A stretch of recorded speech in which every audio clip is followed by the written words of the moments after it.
హరీష్ రావు బండారం బయటపడేసరికి కొత్త కథలు మొదలు పెడుతున్నాడు.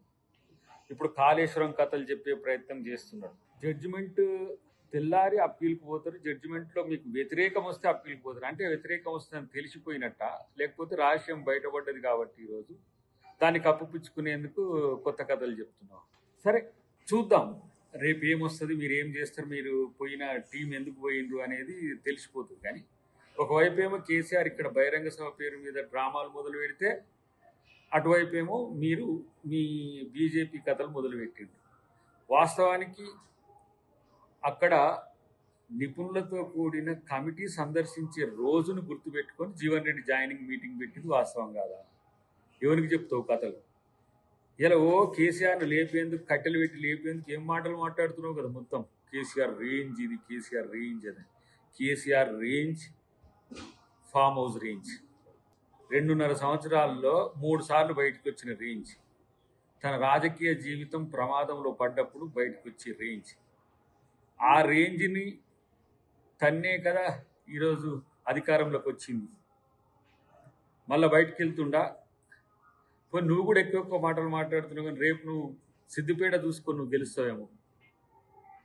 నిన్ను కూడా గెలవనిచ్చే ప్రసక్తి తెలంగాణ ప్రజలు లేదని చెప్తున్నాను. కేవలం నీ రాజకీయ ఉనికి కోసం బీజేపీకి పోవడానికి నువ్వు నిజంగా నీకు దమ్ము ఉంటే నేను 2029 వరకు కూడా నేను బీఆర్ఎస్లోనే ఉంటా అని చెప్పగలుగుతావా? ఆ దమ్ము ఉందా నీకు? పోయింది బయటపడేసరికి, సీక్రెట్ బయటపడేసరికి మామను పొగిడే ప్రభుత్వం ఏదో ఫోజులు పెట్టే ప్రయత్నం చేస్తున్నది తప్పితే ఇంకొకటి లేదు. మీ మామకు చేత కాకనే ఇంట్లో వండుకుంటు బ్రదర్. మీరు ఏం చేసినా లేవడు ఆయన. మీరు ఎన్ని కట్టెలు పెట్టినా లేచే ప్రసక్తే లేదు. రాసుకోండి. ఇలా ఏమంటారు, రేవంత్ రెడ్డి గారు ముఖ్యమంత్రి స్థాయిలో మాట్లాడతలేదు. అసలు మీకే స్థాయి ఉందని మీరు ఏదన్నా స్థాయిలో మాట్లాడుతురుగా. చిల్లర గాళ్ళ కంటే ఎక్కువ మారిపోయింది. నువ్వు చెప్తున్నావు కదా, అది శిలాఫలకాల మీద పేరు ఉంది, శిలాఫలకాల మీద పేర్లు ఉంటాయి, ఫైల్స్ మీద కూడా సంతకాలు ఉంటాయి. చేసిందంతా కేసీఆర్ అనేది ఉన్నదంతా చెప్పింది కదా. నువ్వు కూడా పోయి చెప్పింది అదే కదా. ఇంకా ఎందుకు బుకాయింపు? ఫస్ట్ నువ్వు ఉంటావో ఉండవో అది తేల్చుకో. కానీ మీ బామ్మార్దికి నిన్ననే జ్వరం వస్తుంది, ఒళ్ళు బాగుండదు. నీకేమో నిన్ననే ఢిల్లీ పని పడుతుంది. నీకు తెలియదా జీవన్ రెడ్డి సభలో నేను ఉండాలని? ఎందుకు ఉండలేకపోయాను? ఆయన రావడం ఇష్టం లేకనే కదా. కాబట్టి కేసీఆర్ ఒక్కడే ఉంటాడా? మనం మాట్లాడకుండా పోతే ఎట్లా? మనం ఉత్సవ విగ్రహాలు లెక్క ఉంటామేమో అని చెప్పేసి ఆల్టర్నేట్ ప్లాన్ చేసుకొని నీ సీక్రెట్ ప్లాన్ ఇలా ఢిల్లీలో చేసుకున్న పరిస్థితి. కాబట్టి ఇవన్నీ కూడా అందరికీ తెలుసు. రేవంత్ రెడ్డి అనే ఒక సామాన్యుడు ముఖ్యమంత్రి ఏంటంటే కఠోర శ్రమ ఉన్నది. మీరు తెలంగాణను బకాసురులాగా, ఇంకా భూబకాసురులుగా మారి పాపాలన్నీ చేసి మిమ్మల్ని ప్రజలు తీసి బండకేసి కొట్టినా ఇప్పటివరకు ఇంకా మీకు ఏం జరుగుతుందో అర్థం కాక మైండ్ బ్లాంక్ అయి పిచ్చి పిచ్చిగా మాట్లాడుతుంది.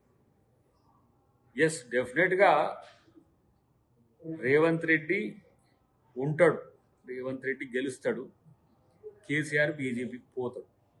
రాసి పెట్టుకుని కేసీఆర్ బీజేపీతో పోవడానికి, లేదంటే కేసీఆర్ రాకుంటే నువ్వైనా బీజేపీతో పోవడానికి ప్రయత్నాలన్నీ జరుగుతున్నాయి. ఇదంతా కూడా ఈరోజు మేము చెప్పే ఆరోపణ కావచ్చు, రేపటి వాస్తవం. కాబట్టి చిల్లర మల్లర మాటలు మాట్లాడి ఏదో కేసులు ఉన్నాయి ఆయన మీద, ఇవి ఉన్నాయి, ఇక నువ్వెన్ని దొంగతనాల కేసులు నీకు తెలియదు, నువ్వు ఎదుర్కొంటున్నావు కదా. నీ దొంగతనాల చిట్ట అంతా కూడా ముఖ్యమంత్రి గారి దగ్గరనే కాదు, మొత్తం తెలంగాణ ప్రజలకు కూడా తెలుసు ఎక్కడెక్కడ ఏమేమి చేసిందని. కాబట్టి ఇవన్నీ పనికిరాని మాటలు బంద్ చేసి ఇలా మీ బతుకేందో తెలంగాణలో ఫస్ట్ అది తేల్చుకోండి. లేదంటే మీ మరదలు గారు చెప్పి, కవిత గారు చెప్పి ప్రశ్నలకు కనీసం సమాధానం చెప్పి ప్రయత్నం చేయి. ఊరికనే వెకిలి మాటలు, చిల్లర చేష్టలు చేస్తే తస్మాత్ జాగ్రత్త, బాగుండదని చెప్పి హెచ్చరిస్తాను.